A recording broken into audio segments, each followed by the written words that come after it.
The first cry rose like a knife through the heat, thin, strained, barely human. Hector Boone jerked his reins, his horse snorting as the sound trembled across the canyon floor. The wind carried it again, faint but desperate, drifting between the red stone walls like a ghost unsure of its own voice. He scanned the ridgeline. Nothing moved but the heat shimmer. Then the second cry broke, a weaker one, shorter, as if the desert itself swallowed the tail end of it. Hector nudged his horse forward. Sand shifted under hoof, and each step felt watched. The canyon narrowed, darkening, the walls drawing close enough for his shoulders to brush stone. Another cry. Closer. Hector swung down before the horse fully stopped. He moved fast, boots crunching over shale, breath tight in his throat. His hand brushed the revolver at his hip, but didn't draw. Not yet. The desert didn't lie about danger, only about when it chose to show its teeth. He rounded a boulder, and the sight hit him like a blow. 5 Apache girls hung upside down from a wooden beam hammered between 2 jagged rocks, their ankles bound with coarse rope. Their long black hair dangled like torn banners. One girl twitched, a weak shudder rolling through her body. Another's fingers scraped the dirt in slow, dying circles. Flies buzzed around their faces. The sun baked their skin. Hector moved, throat tight. He stepped underneath the beam and lifted the lightest girl by the waist, easing pressure off her legs. "Easy now," he muttered, voice low, steady, though his pulse hammered. Her eyes cracked open, clouded, terrified. "Water," she rasped. Hector glanced at his canteen, then at the horizon. No one else. No footprints near him. Only tracks leading away, deep boot prints pressed into the sand. Many men. Heavy steps, drunk by the stagger of them. They'd be back. He set the girl gently down on a patch of shade and moved to the next, cutting rope with his pocket knife. As each one came down, he checked their breathing, their pulse, their eyes. All alive, all barely. A whisper of hooves drifted from behind him. Soft, cautious, too controlled to be wild. Hector turned. A rider approached from the mouth of the canyon, moving slow, a trail of dust curling behind him. Wide hat pulled low, coat coated in the desert's red. His posture was straight, balanced, calm, strangely calm for a man staring at a scene like this. He stopped a few yards away, expression unreadable. "You heard the cries too?" Hector asked. The man didn't answer right away. His eyes swept the hanging beam, the girls on the ground, the boot tracks leading into the waist. Something tightened in his jaw. Not shock, not confusion. Recognition. Finally, his voice came low. "Men who did this. They'll be back for what they started." Hector felt the heat shift, heavier now, as if the canyon held its breath. The wind whispered again, another faint cry, or maybe just memory. Sand scattered as the oldest Apache girl clutched the rancher's sleeve, her breath shallow and trembling. "They come sunset," she whispered, voice cracking like dry bark. The rancher knelt beside her, steadying her trembling hand with a gentleness that didn't match the cold steel settling in his eyes. He didn't speak. Instead, he studied the ground, those deep, uneven boot prints carving a drunken trail toward the distant ridges. Hector followed his gaze. "Lot of 'em," he muttered. The rancher brushed his fingers across a print, feeling the depth, the angle. 12, maybe 13. He moved to another, stagger in the heel. "They've been drinking." Hector frowned. "You read all that from a footprint?" No answer. The rancher stood, scanning the terrain with the stillness of a man who'd spent years learning how to vanish into it. His coat shifted in the wind, revealing a glimpse of something, an old scar, pale and jagged, running along his collarbone. He pulled it out of sight before Hector could look twice. A cough sounded behind them. One of the younger girls tried to sit up, but her limbs trembled. Hector rushed to her side with the canteen. She drank only a mouthful before choking. Her eyes darted toward the horizon. Fear lived in the whites of them. "Devil men," she rasped. Red cloth around the leader's neck. The rancher's head snapped up. For a moment, just a heartbeat. Something burned behind his eyes. Recognition. Old, bitter, and alive. He turned his back to the group and walked toward the canyon mouth, boots grinding over the gravel. Hector followed, uneasy. The rancher pointed to a trampled patch of brush. They held a camp here. Fire was kicked over. He shifted a charred stick with his boot. Still warm. Hector swallowed. Means they ain't far. They're not, the rancher said. His voice wasn't tense. It wasn't frightened. It was something else, something sharp, controlled, as if he'd been waiting for this trail for a very long time. The wind picked up, carrying the faint smell of sweat and old whiskey. Hector's horse snorted nervously, ears pricked toward the Badlands. The rancher's hand drifted to the rifle slung across his saddle. His grip tightened, not with hesitation, but with certainty. They'll return when the shadows stretch long, he said quietly. They'll want to finish what they started. Hector felt the dryness in his throat. We should ride for help. The rancher didn't turn. No time. He stepped forward, boots planting firm in the sand. These men don't leave witnesses, not even the ones they hang. Hector stared at him. You talk like you've met them before. The rancher finally looked back.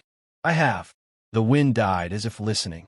Hector opened his mouth, but the rancher raised a hand and pointed down the trail.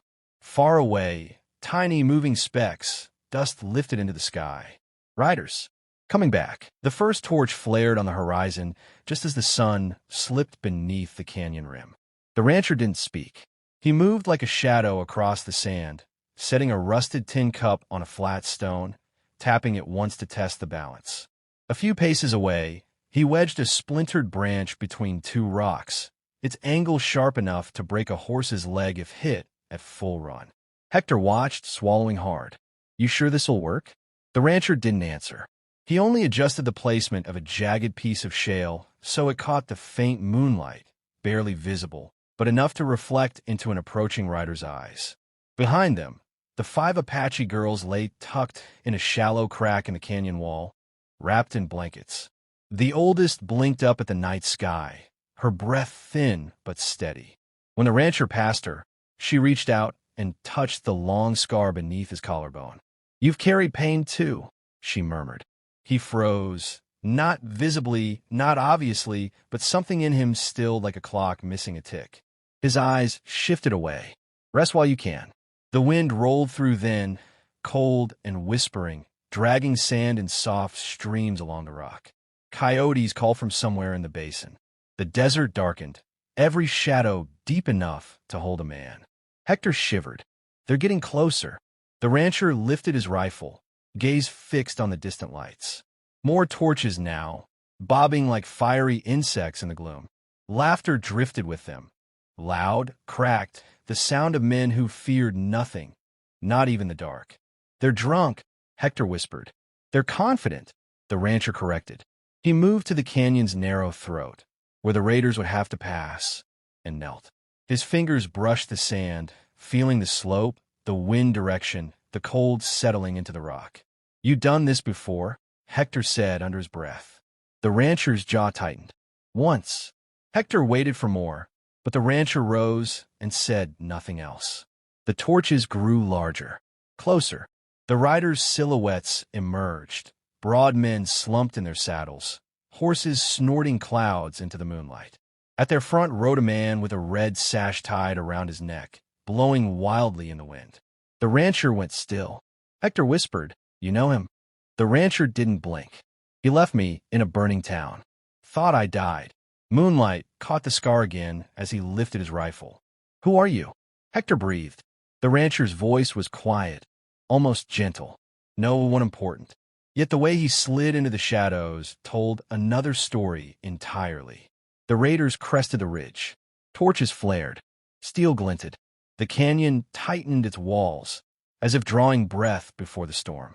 The rancher exhaled once, steady and sure, and the desert fell silent, listening, waiting for what came next. The first shot cracked before the torches hit the canyon floor. One raider toppled backward off his horse, his torch spinning into the sand. The other shouted, jerking reins, eyes scanning the dark. Echoes slammed off the canyon walls like thunder, trapped in stone. The rancher had already moved. He dove behind a boulder as bullets sparked off the rock, then rose to fire again. One clean shot, one more man falling. No wasted motion. No hesitation. His rifle barked with the cold precision of someone who had lived through worse nights than this. Hector crouched behind a fallen tree trunk, heart hammering, watching the impossible unfold. Lord Almighty, the raiders charged, horses kicking dust storms into the moonlight. One veered toward the canyon wall, straight toward the splintered branch the rancher had wedged. The horse screamed as it crashed, throwing its rider head first into the rocks. Another raider galloped toward the tin cup. His horse's hoof struck it, clanging. The animal panicked, rearing violently, and the rider flipped backward, landing hard, breath leaving him in one brutal grunt. The canyon traps, sprung like the desert itself, was fighting beside the rancher. Red Sash rode through the chaos, firing wildly, his laughter crackling like fire. "I know that shot," he yelled into the dark. "Ain't no one shoots like that, but a ghost I left burning." The rancher stepped from the shadows, dust swirling around his boots. "You should have made sure," he said. Red Sash swung his pistol up fast, but the rancher was already moving. A sharp roll, a flash of steel, a shot that split the night. Red Sash's shoulder snapped back, blood spraying across the torchlight. He roared, spinning his horse into cover. "Thought you died. Thought that fire swallowed you whole." The rancher advanced, slow, relentless, loading another round without taking his eyes off the man. It tried. Bullets screamed past him, ricocheting off stone, but his steps never faltered. Hector watched in stunned silence. This wasn't a ranch hand. This was a soldier, a scout, a man built from survival and scars.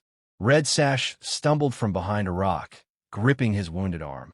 "Why you fighting for them Apache brats?" he spat. The rancher's voice dropped low. "Because you don't get to hurt the innocent anymore." He fired. The shot hit Red Sash square in the chest, dropping him to his knees. The raider gasped once, torchlight flickering across his face, before he fell forward into the dirt. Silence spread slowly, wide and aching. The remaining raiders, seeing their leader down, fled into the open desert, torches bobbing like dying stars. Hector approached, breath shaking. What were you before all this?" The rancher wiped dust from his rifle, eyes on the horizon. "Just a man who's seen enough." He turned toward the crack in the canyon wall where the girls waited. Their eyes shone with fear, hope, and belief. The rancher tipped his hat once, gentle. Then the old storyteller's voice rose in the wind, faint but certain. "Some say he rode off before dawn, leaving only hoof prints and the smell of gunpowder. Others say he still wanders the frontier, appearing when innocence hangs by a thread." The desert held the story like a secret, and the night finally exhaled,